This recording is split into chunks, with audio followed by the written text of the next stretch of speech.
Hello everyone, I hope you're doing all right. Today I have for you a Focus Guardian game. You can see here are my utility trees. I'm running the Cauterized Coronary, I'm running Fearless Victor for the extra melee damage, and I'm running Champion's Precision for the extra crit, because you know I love them big ol' critties.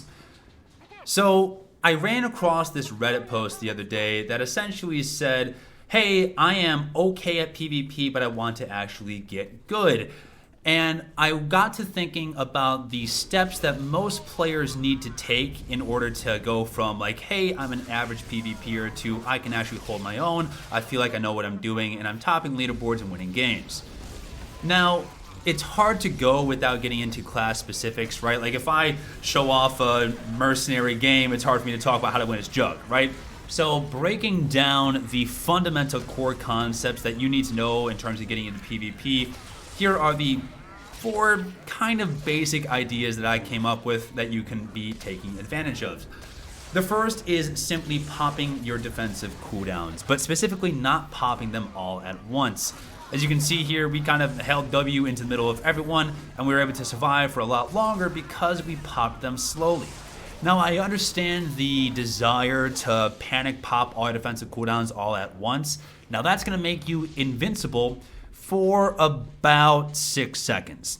And then once that wears off, you're going to be in for a bad time. You're not going to have any defensive cooldowns, you're just going to kind of die. However, if you can go through and pop your cooldowns slowly, one at a time, it becomes a whole lot easier to survive for a whole lot longer. And that way you do more damage, you're helping out your team longer, it's just kind of the way to go. So if at all possible, please avoid popping all your defensive cooldowns at once.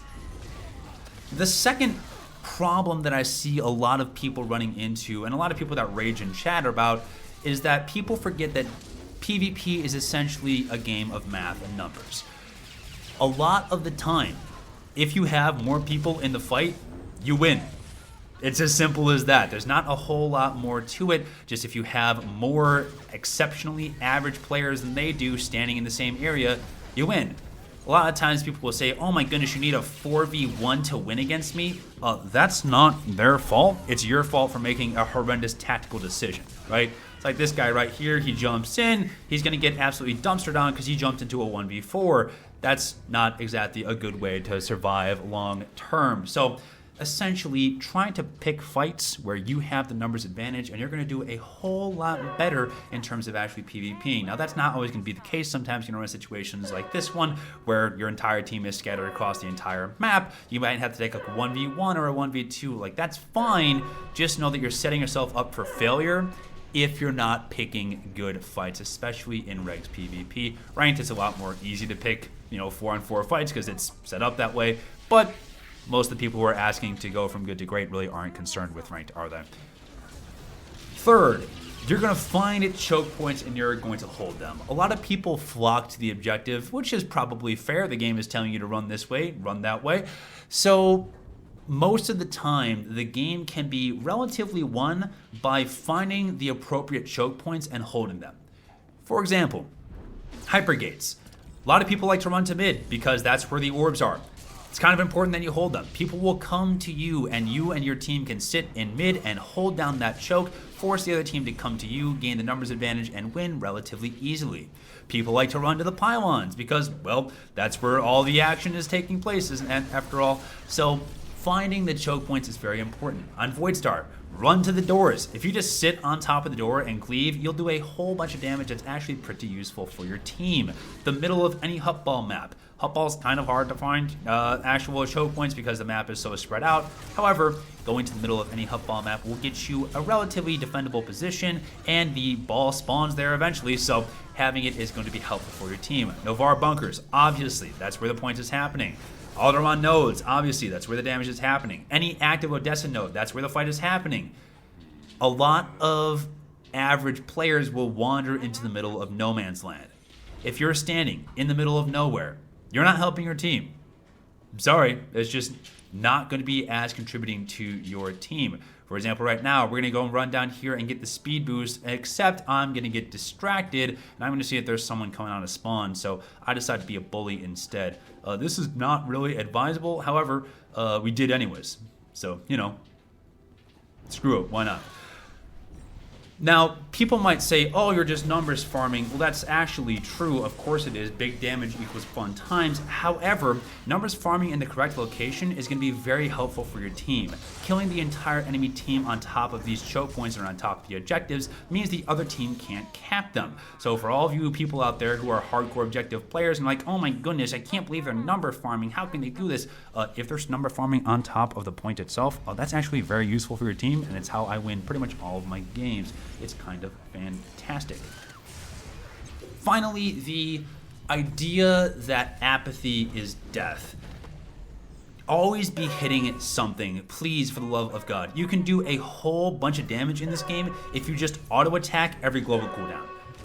Downtime is the killer for almost all DPS in this game. If you run into a 5-minute segment where you're not hitting any buttons or you're just running around waiting for something else to happen, you're going to have low DPS numbers. Even if you have brief windows of exceptionally good damage, not doing anything will crush that damage very quickly. And even if you're in the fight and you don't know what buttons are hitting and you get lost in your rotation, like, that's fine. Just hit something. Even if it's strike or even if it's hammer shot, hit something, for the love of God. It's going to be infinitely better for you to be hitting literally any button in the game than be hitting nothing at all. So those are kind of my 4 tips. For one, let's recap very quickly. Pop defensive cooldowns, preferably not all at once. Try to top them one at a time. It's going to help you survive a whole lot longer. For 2, take good fights. Try to find situations where, you know, the entire enemy team isn't sitting here. For example, what I'm taking right now is a very bad fight. We're sitting here stalling out their node, which is good for one hand of having your entire enemy team come to us, but on the other side, it's not going to be very useful for us in the long haul because we're not going to win this fight. I don't care how good you are and what class you're playing. Eventually, if you get down here, you're not going to win this 1v4. It's just not how it works. For 3, find the choke points and hold them. Find the objective, flock to it, sit on it if you have to, find a position if you're a range where you can sit and kind of like farm the point. A lot of players will rush to the node. I don't know if you guys have been paying attention to void starts, there are plenty of players out there who will literally just hold W into the cap and right click it for 15 minutes. It's free numbers farm. They're not contributing to their team, you're contributing to your team by killing them and, you know, keeping the entire enemy team occupied. It's very helpful. So flock to those choke points. You're going to be doing a whole lot more. Don't stand out in the middle of nowhere. And then finally, always be hitting something. Even if you don't know what you're doing, even if you're lost in your rotation, please, for the love of everything holy, please be hitting something.